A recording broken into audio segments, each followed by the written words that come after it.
ഇന്നിപ്പോൾ രാവിലെ തന്നെ മോൾക്ക് കൊണ്ടുപോകാൻ വേണ്ടിയിട്ട് ഒരു പൊതിച്ചോറ് തയ്യാറാക്കി എടുക്കുന്നുണ്ട്. അപ്പോൾ പൊതിച്ചോറിൽ വെച്ച് കൊടുക്കാൻ വേണ്ടിയിട്ട് നല്ല അടിപൊളി ഒരു ചമ്മന്തി അരച്ചെടുക്കുന്നുണ്ട്. ചമ്മന്തി അരയ്ക്കുമ്പോൾ കല്ലിൽ തന്നെ അരച്ചെടുക്കുമ്പോൾ കൂടുതൽ ടേസ്റ്റ് കിട്ടും. പണ്ട് കാലത്തൊക്കെ നമ്മൾ കല്ലിൽ അരച്ചെടുക്കുന്ന ചമ്മന്തി കഴിച്ചിട്ടുള്ളവർക്ക് അറിയാൻ പറ്റും. പിന്നെ മാങ്ങയുടെ സീസൺ തുടങ്ങിക്കഴിഞ്ഞാൽ അറിയാമല്ലോ, ഇതുപോലെ ഇടയ്ക്കിടയ്ക്ക് നമ്മൾ ചെറിയൊരു മാങ്ങയൊക്കെ വെച്ച് കൊടുത്ത് ചമ്മന്തി അരയ്ക്കും. 2 തണ്ട് കറിവേപ്പിലയും കൂടെ വെച്ച് കൊടുത്തിട്ടുണ്ട്. അപ്പം നമ്മളെ ചമ്മന്തി ഇവിടെ റെഡി ആയിട്ടുണ്ട്.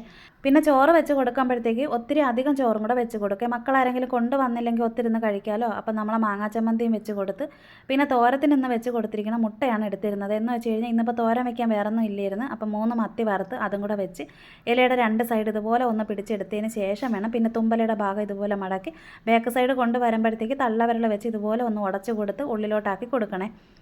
എന്നിട്ട് ഇതുപോലെ തന്നെ നമ്മളെ പേപ്പറിൽ വെച്ച് ഒതുക്കി മടക്കി എടുക്കുമ്പോൾ നല്ല അടിപൊളിയായിട്ട് നല്ല നാടൻ രീതിയിലുള്ള പൊതിച്ചോറ് ഇവിടെ റെഡി ആയിട്ടുണ്ട്.